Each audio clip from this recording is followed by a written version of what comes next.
Well, we take the position that the Bible is literally true, accurate in every detail. Yep.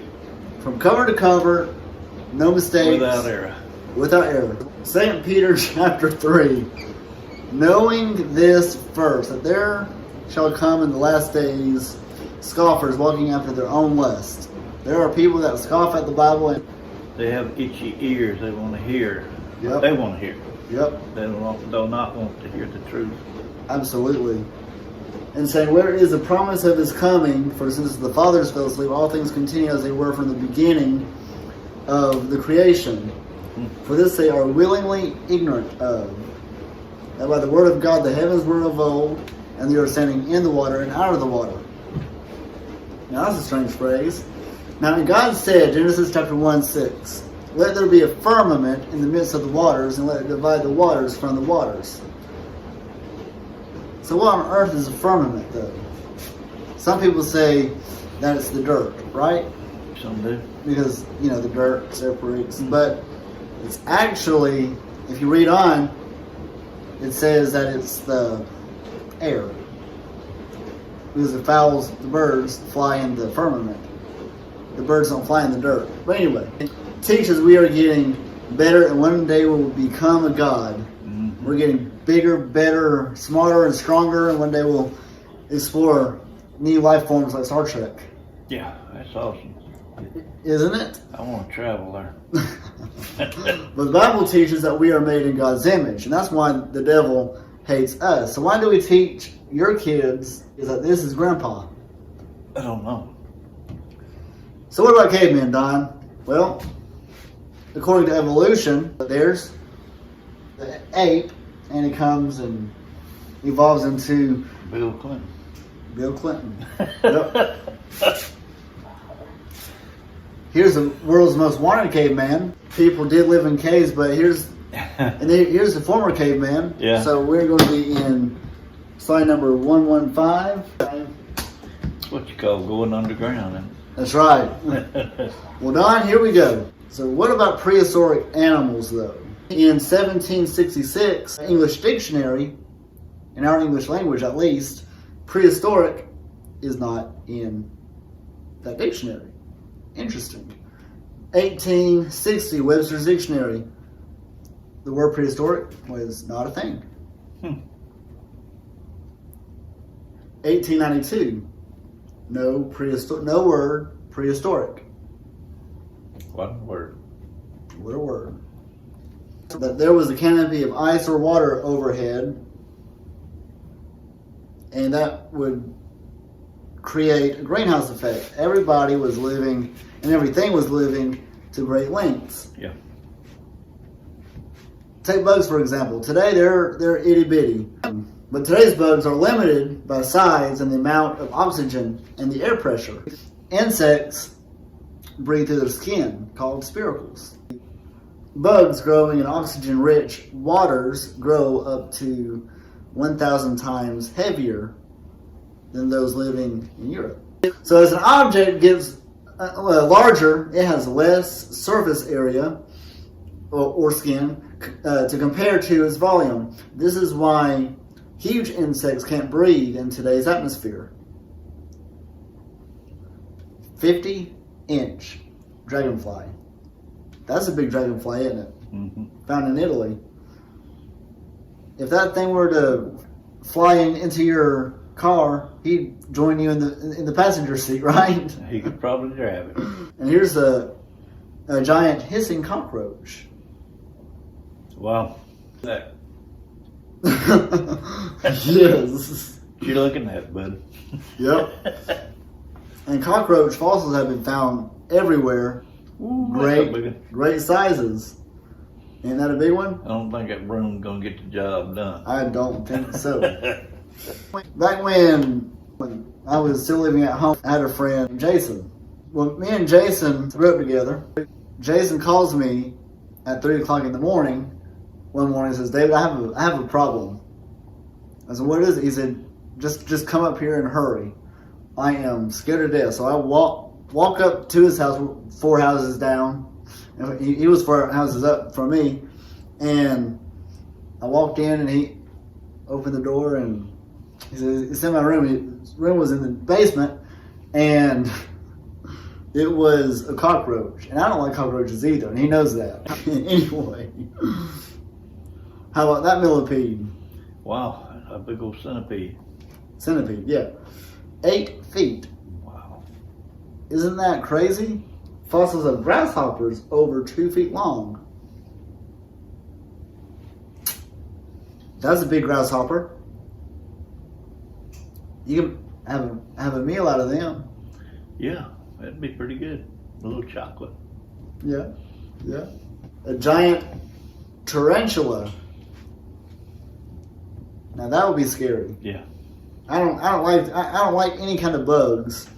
But back then, in the pre-flood world with canopy of above overhead, everything would grow big, huge. Fossils of cattails, 60 feet long. A donkey was over 9 feet tall, high at the shoulder. Giant sloths. You ever heard of giant sloths before? Just simply ordinary average sloths that were living to 8, 9, 1,000 years old. You know, they would get huge. Buffalo horns, 12-foot span. That's a big buffalo. If he charged at you, you can make a whole tent out of that and a jacket to go with it. Yes. Yep. That is so true. Now, all the deer hunters will like this one. A giant elk with a 12-foot antler. They find fossils of it all the time. All of the time of these things. Well, they're trying to make it into evolution of deer. Well, actually, it would be an evolution of me and you, because that's the point there. We came from everything. Everything's connected. It is a biological fact that kangaroos also, just like reptiles, they never stop growing. Kangaroos could get really, really big, the size of that car. A dino-rhinus, which reached a big chicken. Okay, big chicken. 13 feet tall chicken. And here's an elephant egg right here, and here's just an everyday ostrich egg. That's a pretty big egg. And you see, everything grew to gigantic sizes. You have anything? Anything to add? Hello. Ding ding. Beavers, their teeth never stop growing. That's why when they have to continually chop on trees or something to keep their teeth going. If they don't do that, it'll mess them up. And that's a jaw of a 8-foot beaver. He could build a good dam. He could. Now, think about this. Why were there 8-foot beavers? Because if a little beaver this big was chopping on a oak tree the size of my house, it'd take forever. Beaver Skull in Ohio. Everything was huge. Everything was huge. You got old Henry the Beaver right there, victorious. But they wasn't chewing on little trees. No, they were chewing on whoppers. Trees. Yes. Everything was huge. Here's a salamander that grew to 15 to 20 centimeters. 6 foot. Wow. Isn't that just incredible? Incredible stuff. And it all proves the Bible. The firmament divided the waters from the waters. Well, what does that mean? Is there water up in space? Yes. Absolutely. But there was a canopy and that was destroyed during the flood. 646-pound catfish. June of 2005. That would be a good, We could eat a long time on that catfish. yes. That would be a good, You get sick of eating catfish.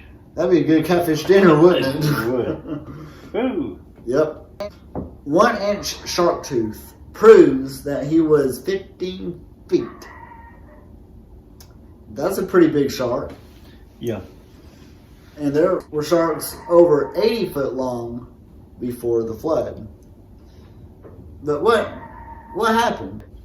Because, okay, canopy broke, but why did everything in the water shrink down? I say normal size. Do you know? Changed everything. Well, yeah, that changed everything. Changed the whole landscape of the earth. Yep. Created caves. Oh yeah, and like San Andreas Fault, Mm-hmm. the New Hayward Fault. Oh yeah, That water been sitting in that canopy how long? ages. Well, you know, Up in space. a long time. Yeah. It was contaminated. Yeah. Lost the greenhouse effect. Exactly. That's one of the main reasons why everything Yes. began to shrink. Yes.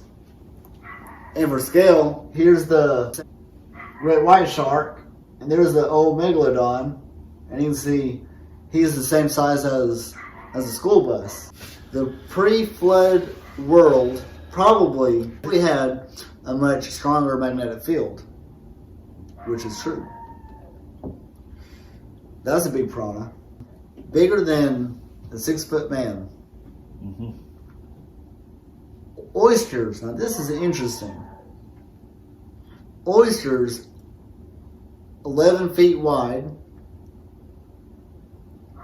There are oysters found on mountain ranges in the closed position. Did you know that? Mm-mm. Yep. Climbers reach the top of the Mount Everest, plant their victory flag over the remains of animals that once lived in the sea. They're in the closed position. So, for example, there's Mount Everest, and there's the beach. Mm-hmm. It's a little ways from the beach, right? Probably not too bright. Not bright enough to climb Mount Everest. Right, yeah. Clams don't climb mountains very well. It's a long way to the top of Mount Everest from Right. Well, you know, the ocean. when clams die, you can find thousands upon thousands on the beach, separated. Well, the biggest pterosaur flying over the inland sea is a pterodon. Like reptiles, it grows throughout its entire life. So reptiles never stop growing. And have you ever heard of a Jackson chameleon? I've heard of a chameleon. I ain't heard of a Jackson chameleon. Okay, well, suppose this guy, a Jackson chameleon, or a chameleon species, what would they look like, say, 16 tons? Yeah. Maybe a triceratops. Good. What do you think? Mm-hmm. Is he a resemblant? Family resemblant? Yeah. And dinosaur means terrible lizard. Evidence of human and dinosaurs living together were found in Russia, Langoa Santa, Brazil, where Jason went on his mission trip. Brazil, he has Brazil in 2 times. Ica, Peru, and Glen Rose, Texas, and Charleston, South Carolina. And all of it just goes to show that is all scientifically possible. You know? Go ahead, Donald. Not long after finding the above named relics of human workmanship and engaged in our usual visit to the Ashley bed, a bone was found projecting from the bluff immediately in contact with the surface of the stony stratum. The phosphate rocks. We pulled it out, and behold, a human bone. Without hesitation, it was condemned as an accidental occupant of quarters to which it had no right geologically. Showed them at the museum a gigantic human thigh bone, 3 inches longer than the average bone of the same kind. So it was taken from these same beds. It was a remarkable fossil find. Fossil human hands, giant fossil human hands, found in Cretaceous rock. According to them, to the new scientists in February 24th, page 13, researchers found several types of dinosaur and were surprised to find frog, fish, turtles, and small mammal and plant fossils as well. Now wait a minute, Don. According to their theory, that can't be, because they lived in different eras. Not only that, they find fossilized grass. According to them, there was no grass back then. Interesting. And we talked about the Ica stones in Ica, Peru. That shows dinosaurs. That looks like, obviously, what would be a stegosaur on pottery. Dinosaur footprints side by side walking with humans. All over the place. You can see the dots. That's where they have found these things. And limestone layers, you can find, I can take you to a place about 5 minutes away from here and, show you, prove evolution wrong just by showing, there's layer after layer of just Rock. This is Dinosaur Valley State Park in Glen Rose, Texas. I think that's where Carl Ball does most of his stuff at. Right. And here's a kid taking you back into dinosaur footprint.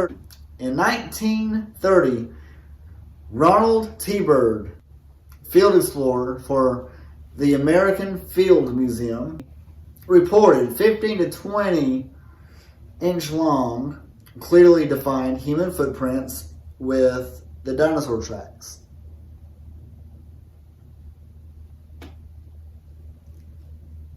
The proof that evolution is false is all around you. Much to my surprise, the book documents literally hundreds, not just a handful, of well-exposed dinosaur track sites spread all over the world, based off of the secular organization too. Lockley and Gillett report more than 400 dinosaur track sites in North and South America alone. And they especially note 12 large localities around the world that contain more than 1,000 individual tracks and or more than 100 different trackways each. In 1884, Earl Flint, my old buddy there. Yep. You went to high school with him. Yeah, we went to high school together. Yeah. Earl Flint, a geologist, presenting the Peabody Museum and Harvard University, discovered in a rock quarry near Managua, Nicaragua, on the shores of Lake Gilva, a layer containing fossilized human tracks. 16 to 24 feet below the surface, Flint described the tracks in these words written in 1884. Go ahead, Donald. The footprints are from 1/2 to 3 inches in depth and none exceeding 18 inches. Some of the impressions are nearly closed, the soft surface falling back into the impression, and a crevice about 2 inches in width is all one sees, and my first glance at some parallel to one less deep. gave me an idea that the owner of the latter was using a staff to assist him in walking, and some of the substance flowed outward, leaving a ridge around it, seen in one secured for the museum. The stride is variable, owing to the size of the person and the changing nature of the surface passed over. The longest one uncovered was 17 inches, length of foot 10 inches, and width 4 inches. Feet arched, steps in right line, measured from center of heel to center of great toe over 3 steps. The people making them were going both ways in a direction consistent to that of the present lake shore, east and west, more or less. So among these and others in nearby sites, Flint, the same guy, found examples of both barefoot and well-defined sandaled foot impressions. And he goes on to say at the bottom over here, sandals that appeared to have been best designed for both comfort and protection. The footprint of a civilized being. And these people are just big. And, you know, like they say that Noah couldn't fit all those animals on the ark. Mm-hmm. Well, our cubit, elbow to fingertip, is maybe 6 inches. But suppose that they were that big. Their cubit might be just a little bit bigger. So this photo shows human right there, and dinosaur footprints. And like we mentioned, he took Spot out for a walk. He took Spot out for a walk. Dino. Yes. Human tracks inside dinosaur tracks in Glen Rose, Texas. Yep. So does that mean that we had an actual Jurassic Park theme on our hands? Probably, you know. Probably not as chaotic, but Maybe. They grew up with them. They wasn't that afraid of them. Right. Adam named them. He was still around, 800 years later. Yep. And explaining to them kids how he named them. Yeah, now wouldn't that have been something? Mm-hmm. Tell me, Mr. Adam. Yeah. Tell me that story again about the ancestors. I want to hear that one. Yeah. Man, the casting has of this footprint is 1.5 inches shorter due to the aluminum shrinking as it cooled. It was a size 24. Size 18 shoe is just 1 inch shorter. Yep. So Bigfoot is out there. Bigfoot is out there. And this is from the Valley of Giants. 6 to 7 feet. When I grew up in Glen Rose, Texas, I went on an excavation with Dr. Carl Ball, and followed the footprints of a man which were beside a dinosaur's footprints. It was as if the men were walking with the dinosaurs. Wow. So Nova was there to film the dig.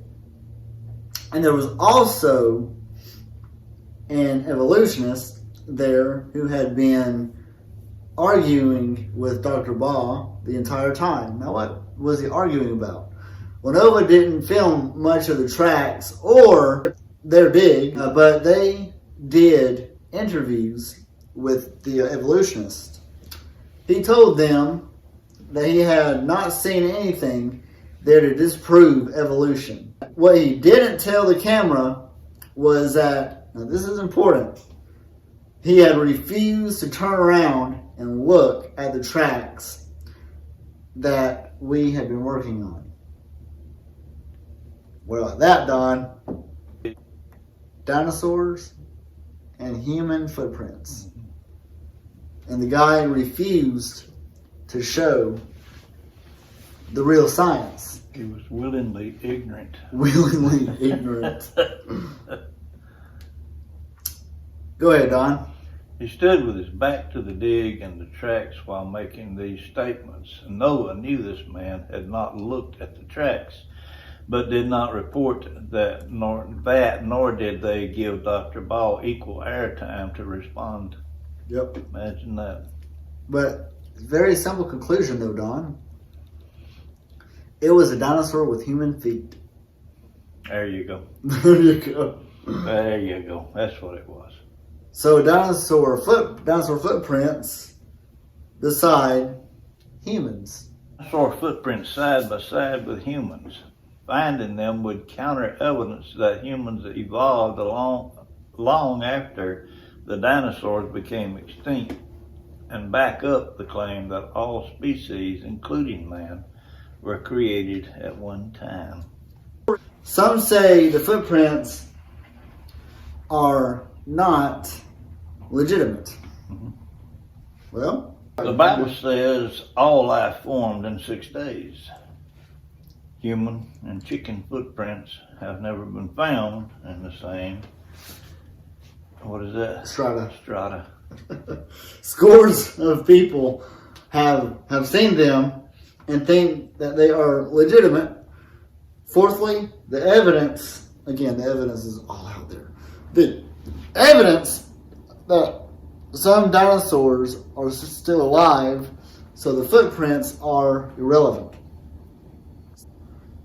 Seashells surrounding the hammer have been dated 4,000 million years old.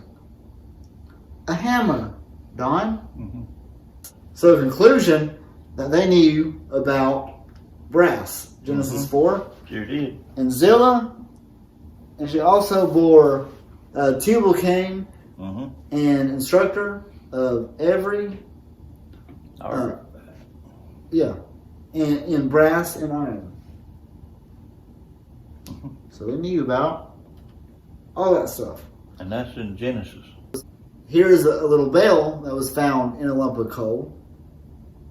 Textbooks say that coal formed 250 million years ago. Okay. After the dinosaurs. Okay. Yeah. Spock had pointy ears too. Yes, he did. Yeah, you're right.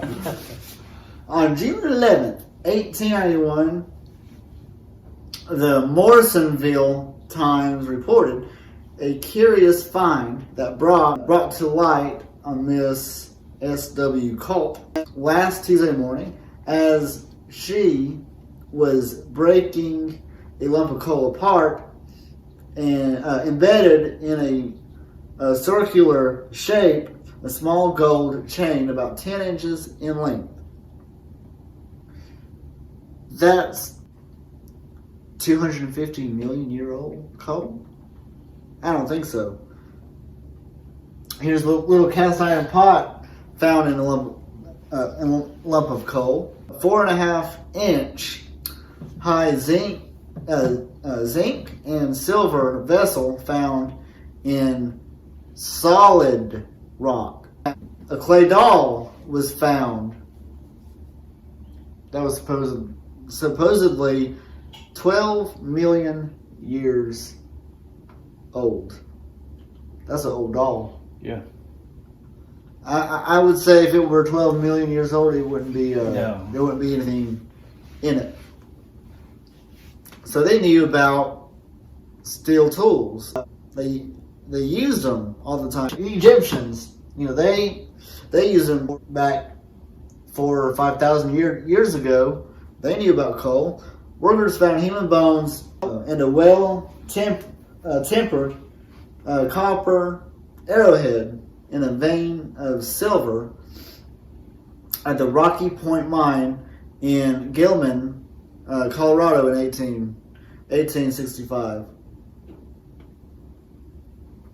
Things found in coal. In 1880, J.D. Whitley, the state geologist of California, published a lengthy review of advanced stone tools in California gold mines. Implements including spear points, mortars, and pestles. They were found deep in mine shafts underneath thick layers of lava ranging to 9 to 55 million years old. 9 to 55 million years old. What do you think about that, Don? That's I don't think they were quite that old. I don't think so either. At least 4,400 years old. Yeah. That's probably. estimated time for the flood. That's a closer guess. Yep. Far out adventures, the best of the world explorer. Don, would you like to be a world explorer? Yeah. Yeah. I think I am. Yeah. Me too. Go ahead, Donald. In the 1950s, Thomas E. Lee of the National Museum of Canada found advanced stone tools in glacial deposits at Shiganada on Montaloon Island in Lake Huron.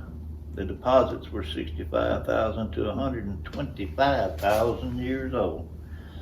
The director of the museum was fired for refusing to fire the discovery. Tons of artifacts disappeared into storage bins at the NMC. The discovery had to be killed. It would have forced the writing of almost every book in the business. Forced the rewriting of almost every book in the business. That's terrible. That is terrible. It is. It's terrible when you get caught on a lie. It's hard to cover up. Yeah. You get rid of it. Oh, man. That's when they made shredders. Yeah. Shred the evidence. So this coin-like object from a well boring near Long Ridge, Illinois, was reportedly found at the depth of 140 feet below the surface. That would be proof of being buried by a flood. So God has given them a perfect world and perfect diet in the beginning.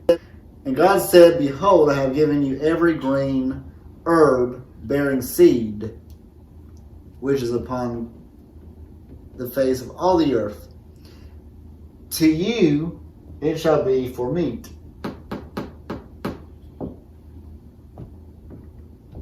We don't do that.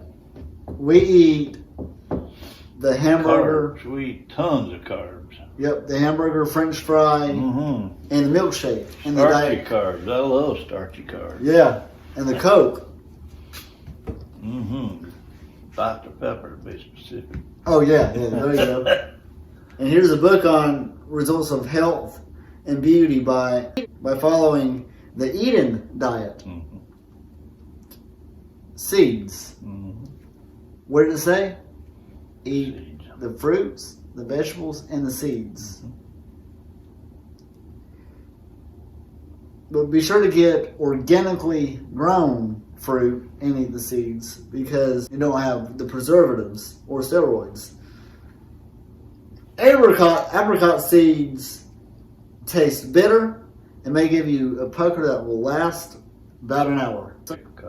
So does a peach. A peach seed, it's, oh my gosh, bitter, but it's supposedly good for you. Yep. Have you heard of this? Yeah. Yeah? Grind them up in a food processor and drink them. Yeah. So here's Don and his wife. Yep. Oh.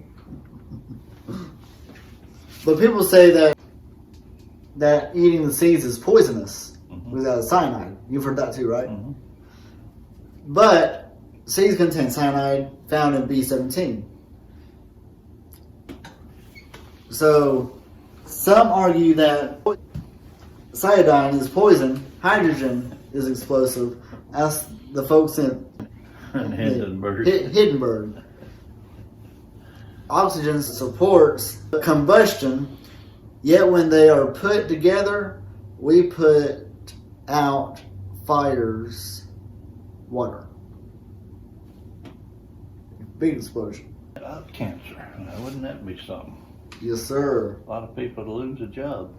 Oh yeah. Big money. Oh yeah. But you see, if we were to eat the seeds and nothing but fruits, vegetables, and seeds, it would cure, I think, everything. The Hunza people live in northern Pakistan. They eat fruits, vegetables, and the seeds, and they don't hardly have any cancer, or they're your age and they look like they're in their 40s. Let's see, yeah. Patient survival, 5 years or more.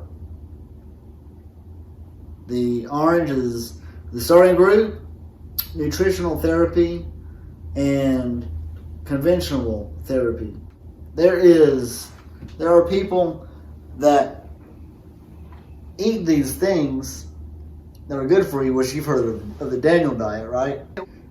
Eat nothing but that for a week, and it will clear up a lot of things. Here's a skeleton of a scurvy victim. 1,000 sailors died of scurvy in the British Navy alone. But that's just the way it was. But many diseases are cured by a simple vitamin. These are called deficiency diseases. Maybe Genesis 1:29 is right after all. If you got scurvy, you have vitamin C deficiency. What is Don Beerberry? Beerberry, I don't have a clue. Whatever that is, vitamin B. I've heard of rickets. I've heard of cancer. Yeah. But vitamin B17 plus C, and this is interesting, and every herb for the service of man, and bread which strengthens the man's heart. Bread? Wow. But unfortunately, there are people that love money. We know that it is the root. The love of money is the root of all evil. Vitamin E and omega-3 fatty acids were removed to keep the bread from spoiling. So these all help keep your heart strong, that they take out. The whiter the bread. This is great. The whiter the bread, the quicker you're dead. So, let's see. Good boy, it's good stuff. Do what? It's good stuff. It is. Take 2 pieces of that white bread and throw a couple of slices of bologna between them. Oh my goodness. Oh yeah, yeah. Put some mayonnaise on there with it. So here are the two basic philosophies of health and medicine. Evolution. Mm-hmm. The body is a random collection of chemicals and formed by chance over billions of years. Diseases should be treated with drugs. Yep. Treat it with drugs. Let's say, Don, you came to my house in your new car that you bought. I did. The oil light comes on. Mm-hmm. Now you can either fix the problem or unplug the light. Mm-hmm. All that is... Unplugging the light. All it is unplugging the light. You know, if you have a headache, what do you normally take? I don't know. I don't have headaches. Oh, well, I don't either. But aspirin, right? Aspirin, Tylenol. Tylenol, there you go. Several other drugs out there, and I'm sure they're coming up with one that's new and improved. Yeah. I don't know how it's new and improved, but if but if they're not selling these products, that's hurting their business.